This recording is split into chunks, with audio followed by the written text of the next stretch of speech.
So mga tol, muli na naman pong nagkaroon ng beef sa pagitan ni Floyd Mayweather Jr.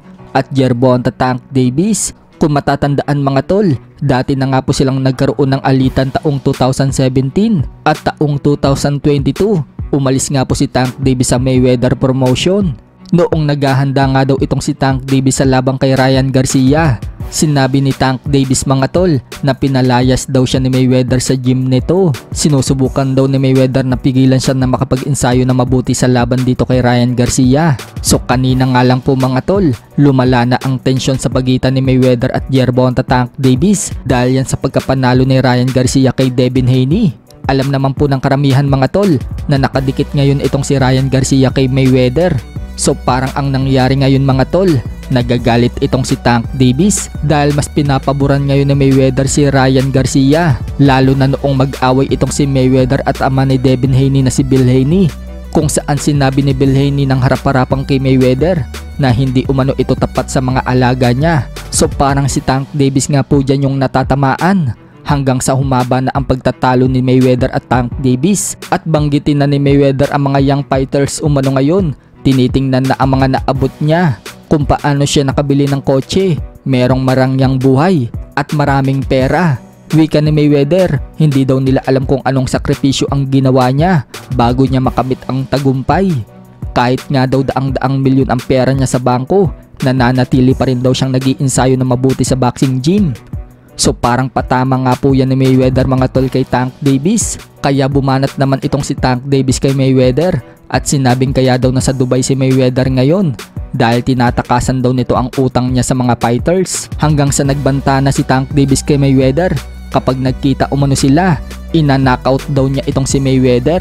Gumanti nga lang po si Mayweather ng post sa social media account niya kung saan in-upload ni Mayweather ang video na sumasayaw si Tank Davis na kumikending. So pinupunto nga po dyan ni Mayweather mga tol na bakla itong si Tank Davis. Pero may mga nagsasabi naman mga tol na pakulo lang umano yan ni Tank Davis at ni Mayweather dahil may paparating daw na laban si Tank Davis sa June 15 kontra kay Frank Martin. Kaya marketing lang daw yung ginagawa nilang away. Nakisawsaw naman si Ryan Garcia sa issue na yan at sinasabing bakla daw itong si Tank Davis. May narinig daw kasi siyang kwento ng isang babae na inilagay daw nito ang daliri sa wet packs ni Tank Davis, kaya nagtawanan sila sa live ni Ryan Garcia. Gervonta Davis is gay. Allegedly. His answer says it all. No, but that's okay if alright, say Gervonta, right? Because I've heard stories of Gervonta.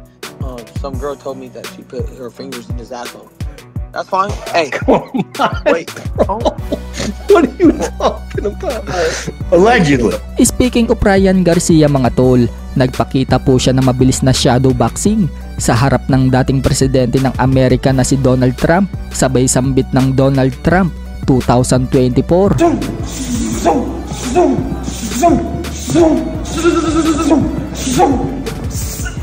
Donald Trump 2024. Sa kabilang banda naman mga tol, mukhang ready na si Jake Paul na lumabang kay Mike Tyson sa debut nito sa heavyweight division.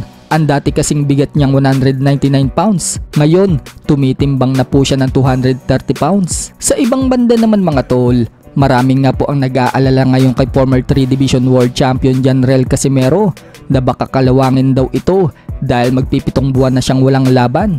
Huling laban pa nga po ni Casimero mga tol noong October 12 pa nakaraang taon kontra kay Yukinori Igoni ng Japan, kung saan nauwi sa tabla ang laban nila.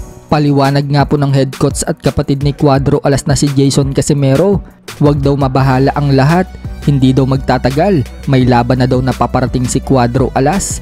Sa katunayan nga mga tol, nag-uumpisa na sila mag-training. Naniniwala naman si Jason Casimero na hindi tinatablan ng kalawang si Cuadro Alas. Yung mga kinakalawang lang umano, yun yung mga boksingerong nagkakasakit.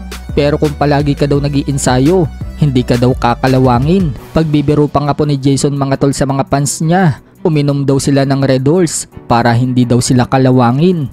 Uminom kayo ng Red Horse para hindi kayo kalawangin.